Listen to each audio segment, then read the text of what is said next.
mundo em rápida transformação, as áreas rurais precisam se adaptar para serem incluídas de forma sustentável e produtiva nas economias em crescimento.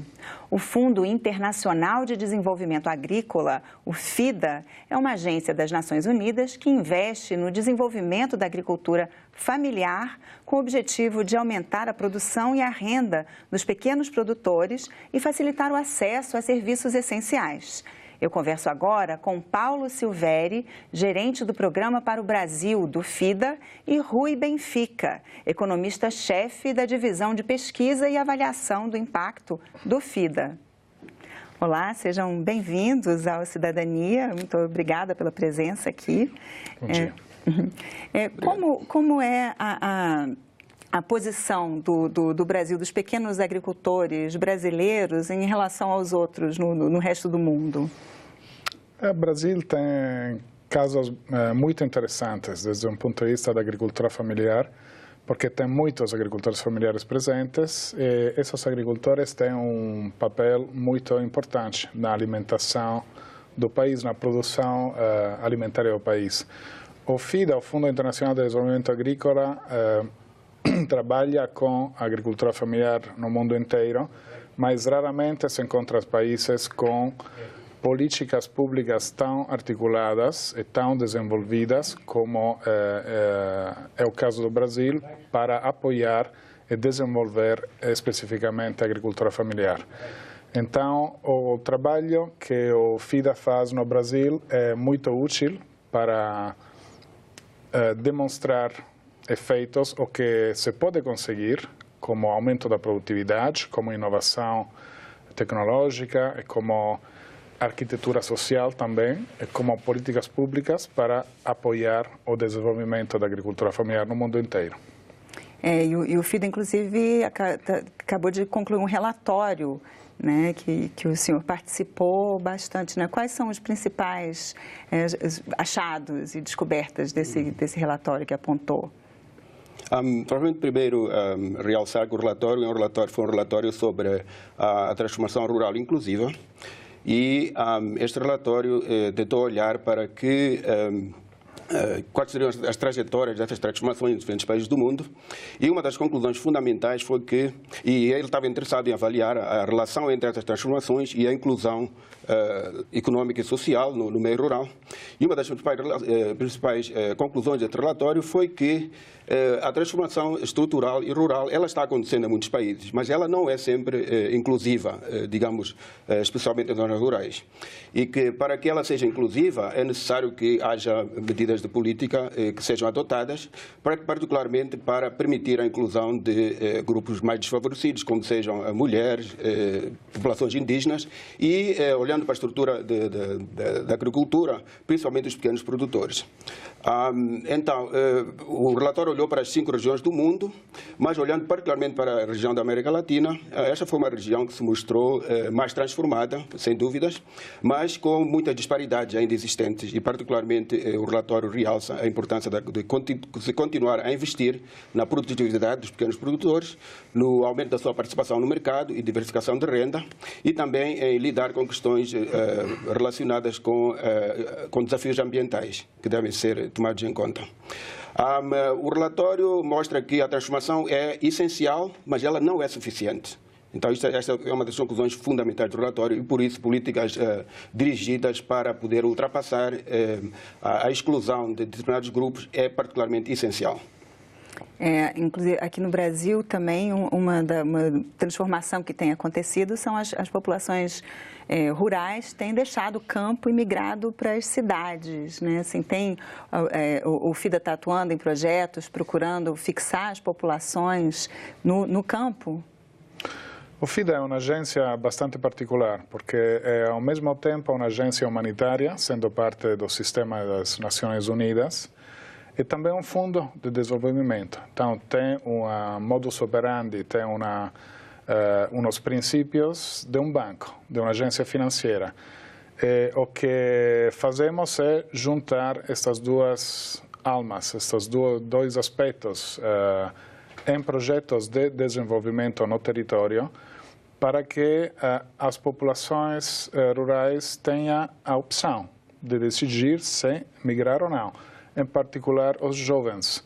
Todo mundo tem direito de se mover ou mudar de residência se quiser, mas o tema é que a população não deveria estar obrigada por não ter opção. Então, o trabalho do fundo é criar opções, oferecer alternativas para que as populações rurais, se quiser ficar, morar onde nasceram, possam decidirlo e possam ter opções de trabalho, tanto na agricultura quanto na economia não agrícola, muitas vezes vinculadas à agricultura, mas também aos serviços. Porque mesmo quando essas populações vão para as cidades, é uma opção meio inexistente, é uma falsa opção, né? Porque chegam lá também não tem muita oportunidade, né? Eles não têm muito o que fazer nas periferias das grandes cidades, não é uma real melhora de vida, né? Quais são esses programas, então, nos quais o FIDA está investindo, que buscam criar outras opções para as populações rurais? O FIDA trabalha praticamente com todos os estados do Nordeste. Desde que o FIDA entrou no Brasil, nos anos 80, estamos trabalhando sempre na região Nordeste, valorizando a experiência que o FIDA tem no semiárido em outras partes do mundo, em particular na África, mas na região, no corredor seco da América Central também, em outras partes da Ásia. Temos um investimento total histórico de 820 milhões de dólares aproximadamente. O programa atual em curso de execução é de alrededor de 500 milhões de dólares, em parceria com os estados do Nordeste em particular. Também temos uma operação, o do Melder Câmara, com o governo federal, com a Secretaria Especial de Agricultura Familiar e Desenvolvimento Rural aqui em Brasília, mas sempre focalizado no território Nordeste. Basicamente, os projetos FIDA investem em capacitação, fortalecimento das capacidades das organizações e das famílias para gestionar negócios complexos, assistência técnica para melhorar a produtividade da agricultura e investimento produtivo para cofinanciar, junto às políticas públicas do Estado e do governo federal, cofinanciar iniciativas geradoras de renda que possam dar uma opção de permanência digna, que as famílias possam ter acesso a todos os serviços, os benefícios que os moradores das cidades também têm, mas ficando no meio onde nasceram. Isso é basicamente o investimento produtivo e assistência técnica e capacitação são os dois eixos principais da ação do FIDA. Rui, o senhor mencionou também a questão do meio ambiente, né? Assim, como está sendo trabalhada essa questão com os pequenos produtores mundialmente? Assim, não tem muito para onde correr, né? Tem que respeitar o meio ambiente, senão não vai ter futuro. Sem dúvidas. E isto relaciona-se muito com um dos problemas fundamentais que existem, que existe ainda um baixo nível de produtividade, antes de pensarmos mesmo na questão da sustentabilidade ambiental. E uma das grandes prioridades é continuar a investir no aumento da produtividade. Mas, ligando à sua pergunta sobre o meio ambiente, isto tem que ser feito de uma forma que vai de encontro aos desafios que se põem com as mudanças ambientais e com o uso de tecnologias que em algum momento podem ter sido apropriadas, mas hoje em dia, como forma de lidar com os desafios ambientais, elas têm que ser adequadas. Então, tem havido um esforço por parte de muitas intervenções de, efetivamente, adequar a forma como tentamos alcançar o aumento da produtividade, que é ainda um desafio muito importante, com os desafios ambientais, através da prevenção e da mitigação em casos específicos. E diferentes países têm diferentes desafios neste sentido. Há países que têm abundância de terra, grandes capacidades de ainda expandir a área de terra, sem grandes consequências sobre o ambiente, mas há países que têm uma densidade populacional muito muito grande que não permite que se faça uma intensificação sem sacrificar o ambiente. Por isto, a adoção de tecnologias apropriadas tem sido uma opção importante. E neste contexto, a cooperação Sul-Sul desempenha um papel muito importante. Há exemplos a citar, por exemplo, o Brasil tem uma experiência muito importante do Cerrado e tem alguma colaboração com países, especialmente países lusófonos, Moçambique, por exemplo, que tem regiões muito semelhantes, onde a mesma experiência pode ser, de alguma maneira, replicada com muita consciência sobre o meio ambiente. O senhor falou que os programas do FIDA são no Nordeste, aqui no Brasil. Um dos grandes problemas do Nordeste é o clima árido. Assim, são trazidas tecnologias, experiências de outros países, de plantar em regiões muito secas, sertões? Que tipo de propostas são trazidas? Exatamente. No semiárido do Nordeste se trata de colocar, desenvolver e difundir tecnologias apropriadas ao clima semiárido, que nos últimos anos, com 6 anos de estiagem consecutivos lá na região, já não é tanto semiárido, mas bem árido. Está se transformando. Isso é um fenômeno universal, como sabemos, que está tocando a todos os países do mundo. Isso é outra razão por la qual é muito importante seguir investindo na agricultura familiar para que a população possa ficar nesses territórios e encontrar formas de convivência com o árido, o que já está acontecendo com os projetos FIDA. Evidentemente, se investe muito na irrigação, em técnicas de irrigação que possam maximizar o uso da água, mas também em outras tecnologias apropriadas que possam assegurar a manutenção e a difusão das plantas, e dos animais também, apesar do clima muito duro. O FIDA tem esse desafio de promover atividades que fazem sentido economicamente em áreas onde nenhum privado colocaria seus recursos, em áreas muito isoladas, com populações muito vulneráveis, povos indígenas, quilombolas, mulheres solas.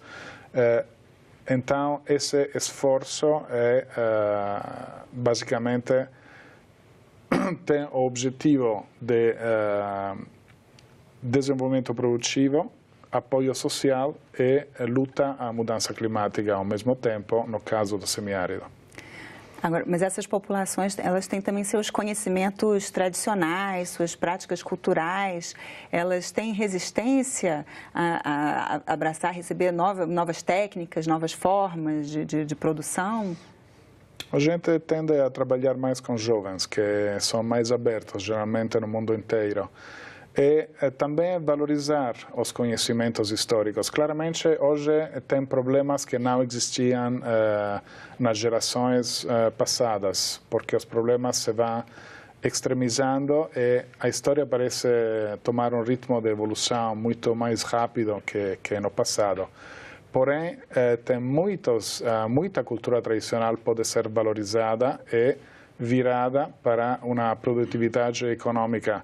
Muitos produtos adaptados ao semiárido ou produtos típicos do semiárido, frutos como o umbu ou licuri, que muitas vezes não se conhecem fora do semiárido, podem ser valorizados, processados adequadamente e comercializados tanto no sul do país quanto no resto do mundo. E tem mercados muito interessados a produtos que valorizam a cultura local enquanto apoiam a população a morar nas áreas de origem e lutar contra a mudança climática. Essa questão do mercado e fazer os produtos chegarem ao lugar de destino é um grande desafio, né? Assim, mundialmente, até a produção de comida de alimentos seria suficiente para a população que temos hoje, mas mesmo assim tem muita gente passando fome, né? Como resolver esse desafio? É uma pergunta interessante. Ligando um bocado à questão do relatório, nós notamos que dentro do mesmo país pode haver diferentes níveis de desempenho em termos da inclusão dos processos de transformação. E uma das limitações, efetivamente, que existe em muitas regiões onde tal inclusão não existe tanto em termos de redução de pobreza, redução da fome, etc., tem muito a ver com condições iniciais. E uma delas é exatamente relacionada com as condições de infraestrutura, as condições de conectividade entre diferentes pontos físicos, que podem, de alguma maneira, limitar a conexão entre os mercados. Você pode ter numa sub-região uma zona altamente produtiva, mas por causa das dificuldades da infraestrutura e da comunicação, condições de armazenamento dos produtos, o transporte, os produtos não chegam às zonas relativamente na mesma região, mas que são deficitárias. Então, uma das coisas que é enfatizado no relatório é precisamente isto. É necessário tomar abordagens de intervenções de política e de investimento que possam minimizar esses gargalos relacionados com as conexões regionais. A América Latina tem uma experiência interessante que são estratégias de abordagem e desenvolvimento territorial. E que, se elas forem muito bem implementadas, tomando em conta condições iniciais observadas, zonas deficitárias, zonas que sejam superavitárias, e olhando para a disponibilidade relativa de recursos ao longo do espaço, podem resultar em alguma solução prática e bem-sucedida deste tipo de limitação. E no relatório, vocês ainda encontram essa dificuldade mesmo de zonas que produzem muito alimento e proximamente tem outras onde tem muita gente ainda passando fome? Sim, isto está enfatizado particularmente para países grandes como o Brasil, a China e o México. E que nós encontramos muitas realidades dentro do mesmo país. E uma das realidades é precisamente esta, né? É que a abundância ela é acompanhada dentro do mesmo país de escassez também. E acho que é uma questão que é muito clara, o qual o problema é, e necessita de vontade política e de políticas direcionadas para que isto possa ser ultrapassado. Isto pode ser feito através de políticas de investimento, mas também, em muitos casos, os produtos pode ser que estejam disponíveis e não haja poder de compra. E neste contexto, o relatório enfatiza questões relacionadas com as políticas de proteção social também. Elas não são ignoradas no programa.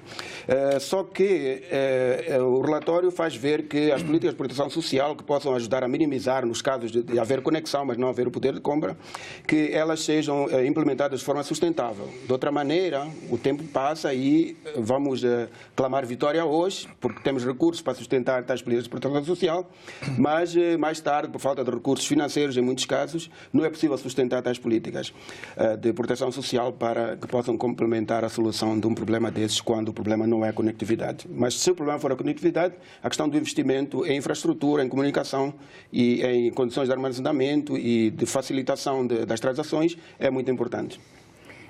As novas tecnologias de comunicação, né, basicamente a internet, que chegaram, né, muito rapidamente, e elas são, de certa forma, mais fáceis de serem implementadas, né? Regiões no sertão do Nordeste brasileiro que não tem boas estradas, nem esgoto, mas às vezes é mais simples botar uma antena, levar um computador.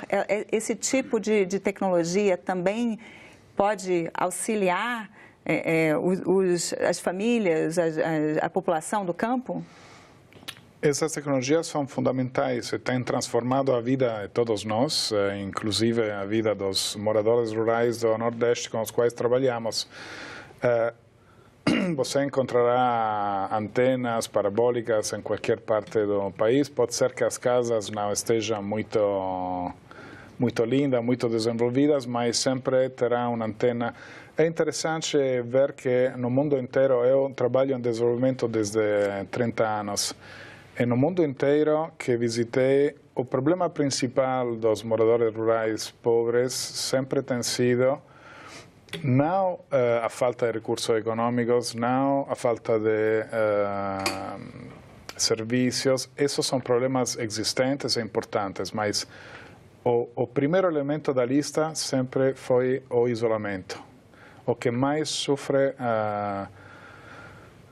O que mais sofrem as pessoas é se sentir isoladas, cortadas fora de uma sociedade, de um sistema, de uma comunidade humana. Então, quando você consegue romper esse isolamento, todo o resto segue com relativa facilidade. Obviamente, romper o isolamento é algo que as tecnologias podem fazer, hoje em dia, com relativa facilidade. É necessário, mas não é suficiente. Você precisa logo de estradas, de canais de irrigação para que, além de não se sentir isolados, as populações possam ter uma vida digna e completa. Mas o elemento da comunicação é fundamental. E, obviamente, todos os temas de vinculação ao mercado, de facilidade em procurar encontrar parceiros, encontrar pontos de contato entre demanda e oferta, tudo isso tem sido facilitado enormemente graças às tecnologias. Mas, sobretudo, a permanência dos jovens nas áreas rurais depende muito da presença de tecnologias modernas para que eles se sintam, ainda vivendo, morando em áreas remotas, se sintam parte de uma sociedade. Isso é muito importante para todos no mundo inteiro. O FIDA tem planos de continuar realizando esses relatórios de desenvolvimento rural? Qual é a previsão? Sim, talvez voltar um bocado atrás. Este relatório de desenvolvimento rural 2016, ele é o primeiro numa série de um compromisso que vamos ter para o futuro. No passado, o FIDA havia produzido o que se chamava Relatório da Pobreza Rural, que era muito mais confinado a questões da pobreza, mas o Relatório de Desenvolvimento Rural, este vai ser mais, abordar questões mais amplas, e este foi simplesmente o primeiro. Se você notar, o tópico é bastante amplo em si. E este relatório é conveniente referir que ele fala de todas as regiões do mundo e ele aborda praticamente questões temáticas que vão desde a questão do emprego rural, a questão da segurança alimentar, proteção social e muitos mais assuntos. E nós prevemos que, a partir de agora, de 3 em 3 anos, o FIDA irá produzir um relatório de desenvolvimento rural, mas mais focalizado para questões temáticas. E o próximo será, portanto, daqui a 3 anos, depois de 2016, portanto, será em 2019, e o tópico será sobre a juventude rural, portanto, Rural Youth, que é um assunto que está sendo muito debatido hoje em dia e relaciona-se muito mesmo com a forma como o FIDA escolheu priorizar os seus investimentos no Brasil, atuando com a juventude. Mas mais importante ainda são os desafios que existem em múltiplos continentes, particularmente no continente africano, na África subsaariana, sobre as perspectivas da juventude no mercado de trabalho e em outras perspectivas da vida, né? Com a transição demográfica ainda um bocado retardada naquele continente, os desafios são muito grandes. Então, o próximo relatório do FIDA será focalizado na questão da juventude, os desafios da juventude rural. E depois vamos focalizar em outros aspectos que possam ser, digamos, relevantes em cada momento, à medida que o tempo for passando. Certo. Muito obrigada pela participação de vocês aqui no Cidadania. Eu agradeço também a você que nos assiste. Eu conversei com Paulo Silvério e Rui Benfica, do Fundo Internacional de Desenvolvimento Agrícola. Essa entrevista já está disponível no nosso site, senado.leg.br/TV. E o que você achou desse programa? Ligue 0800 61 2211 ou mande um WhatsApp para 61 999 66 16 16. Dê sua opinião e faça sua sugestão para o programa Cidadania da TV Senado. Obrigada pela audiência e até a próxima.